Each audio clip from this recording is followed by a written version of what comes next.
lagi rame nih Bang terkait perselisihan dari Novi dan juga Agus nih ya Bang ya. Mungkin kalau dari Bang John sendiri seperti apa sih Bang melihat kasus tersebut? Ya, jadi pertama kenapa saya bersuara. Sebelumnya saya ngikutin, saya hanya jadi penonton setia ya. Waktu awal dia si Agus ini diviralin oleh Novi di podcastnya Densu, akhirnya dapat banyak sumbangan, saya bersyukur.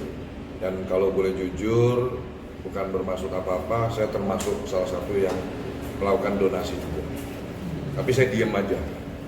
Yang selanjutnya waktu perselisihan ditemuin dari pihak keluarga Agus dan Teh Novi juga di podcast Densu, saya lihat suasananya hangat, baik. Nah, kenapa John LBF bereaksi? Karena kemarin beberapa waktu lalu saya lihat Agus ini didampingi Bang Farhad Abbas membuat laporan polisi di Polda Metro Jaya. Yang saya dengar dalam pasal pencemaran nama baik. Jadi saya kira saya harus angkat suara. Ya, pertama-tama teman-teman, saya marah pada siapapun oknum yang nyuruh Agus bikin LP. Ini otaknya di mana? Terus terang saya ngomong. Ini orang dalam kondisi dia sudah tidak bisa melihat dunia. Dia sedang dalam proses pemulihan kesehatan.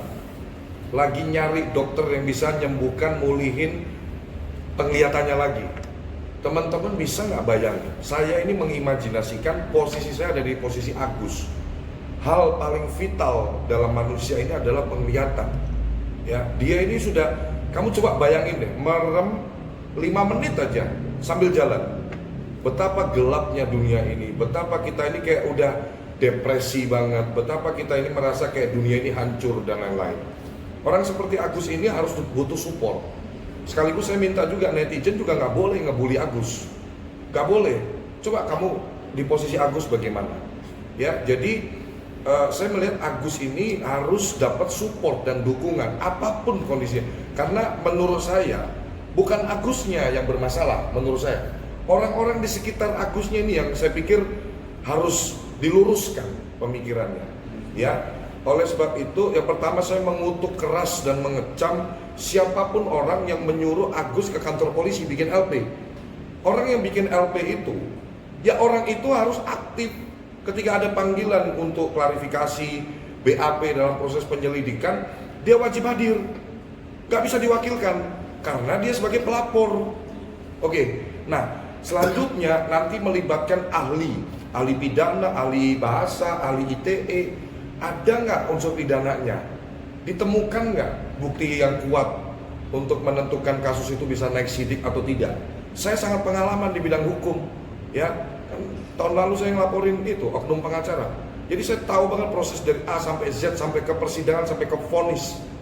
Ya, oleh sebab itu saya bersuara supaya Agus mendengar bahwa melaporkan seseorang ke polisi.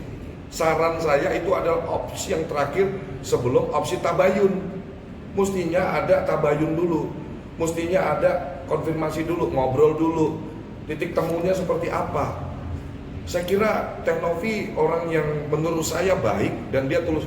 Saya sudah komunikasi sama Novi, dia sudah paparkan semuanya. Bang, saya ini benar-benar tulus bang bantu aku. 1 rupiah pun saya bersedia di audit bang. Dari awal berdiri saya bersedia di audit. 1 perak pun saya enggak. Ini panggilan hati saya bang. Teh Novi sampaikan ke saya seperti itu. Ini panggilan saya untuk bagaimana saya bisa bermanfaat untuk banyak orang. Orang lihat casing saya begini, saya dengan penampilan seperti sosialita, jangan terus judge saya nggak bisa berbuat baik kepada masyarakat. Ini yang disampaikan Teh Novi ke saya.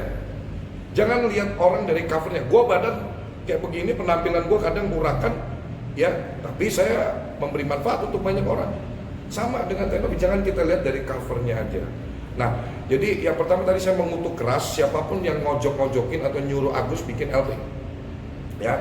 Yang kedua, saya menghimbau. Saya kemarin sudah posting. Saya akan kasih uang 240 juta untuk Agus.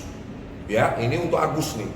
kalau Agus bersedia mencabut LP-nya 7 hari ke depan, terhitung dari kemarin. Kenapa saya kasih waktu? Ya harus, biar cepat, biar dia bisa fokus kepada pemulihan kesehatannya. Ini panggilan hati saya benar-benar tulus. Saya tadinya nggak mau komen apa-apa, gue nggak suka pansos sama orang, nggak, saya udah terkenal kok.